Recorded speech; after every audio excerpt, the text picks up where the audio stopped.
Okay, when the last video ended, we were doing number 8. We had a VI of 126 kilometers per hour. You need to change it to meters per second. So multiply by 1,000 meters to over 1 kilometer and 1 hour over 3,600 seconds. And when you do, you should get 35 meters per second. The 100 one we did up here already, so you can just copy it back down, 27.7 repeating. And in the question, it told us the distance you traveled was 62.77 meters. And it wants to know how long did it take. Okay, you probably have to do it in 2 steps. First step would be finding your acceleration. You could do Vf squared is equal to Vi squared plus 2a delta d and rearrange for a. So subtract the Vi squared. And then to get the a alone, divide by 2 delta d on both sides. Okay, so the 2 delta d cancels out. So you're left with a equals Vf squared. So 27.7 repeating, and keep the repeatings, please. Don't just drop the 7s and just leave 1. If you're going to do that, it actually becomes an 8. Minus, in brackets, 35 meters per second squared, divided by 2 times 62.77 meters. A equals, so 27.7 repeating, square it, subtract 35 squared, divide by, what is that, 125.54. And when you do, you should get a negative 3.6116 meters per second squared, where the negative means the object is slowing down. I don't think it told us the direction. If you were going east, it would be west, but I don't think it told us that. Okay, so now that we have our A, now we can find the time.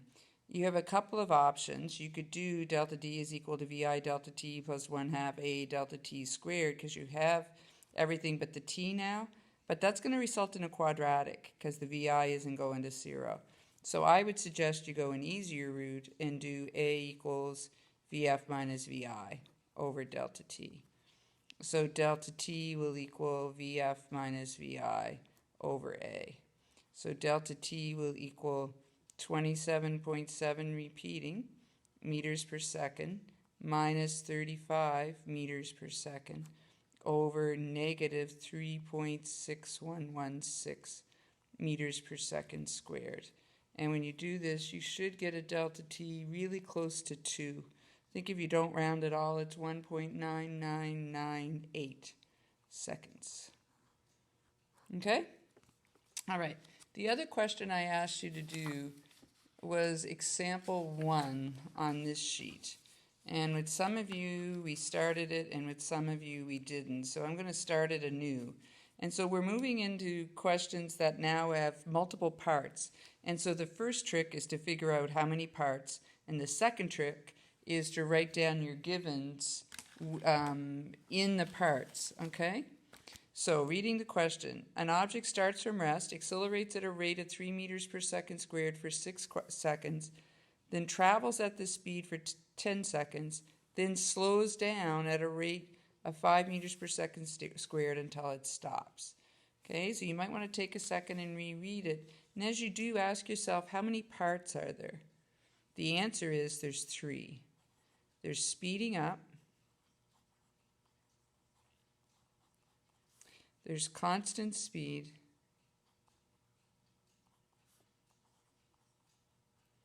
and there's slowing down. So once you've determined that, then you separate your givens. And this is like the key. Rather than just listing your givens all the way down, like in a straight line, you separate them out so you can tell which part goes with which. So a car starts from rest. That belongs in the speeding up section. Vi is 0. Accelerates at a rate of 3 meters per second squared. A is 3 meters per second squared. For 6 seconds, delta T1 is 6 seconds. Then it travels at this speed for 10 seconds. So now we're in the constant speed, and it's telling us it has an average speed for 10 seconds. But the question is, at this speed, at what speed? And the answer is whatever the VF is over here. We don't know it, but whatever it is, it's your VF in the second part. So once we find it, we can fill it in there. Then it says, it then slows down at a rate of 5 meters per second squared. So now we're in the slowing down section. The VI in this section will be the VF from the previous one. So, or VAV, excuse me. So whatever the VAV was there, it's now the VI. Slows down at a rate of 5 meters per second squared. So that's your acceleration. And it's slowing down, so it's negative, until it stops. VF is 0. How far did it travel? So you need to find delta D3, delta D2, and delta D1.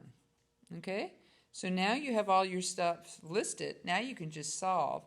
So looking at the first section, we can use VI, A, and delta T, and we can find VF, because we know A equals VF minus VI over delta T, and VI is 0. So VF is equal to A delta T. So VF is equal to 3 meters per second squared times 6 seconds.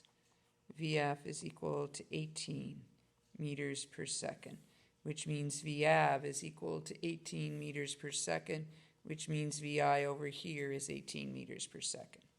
All right, and then we also need, in our speeding up section, delta D. So I'd probably use VI delta T, 1/2 A delta T squared, just because I have the VI, the A, and the delta T. This term goes to 0. Delta D1 is equal to 1/2, 3. It's about 1.5. 6 seconds squared is 36. I think I might take half of that instead. 18 multiplied by 3, 54 meters. So my delta D1 is 54 meters. I have now found everything I need in section 1. I move to section 2.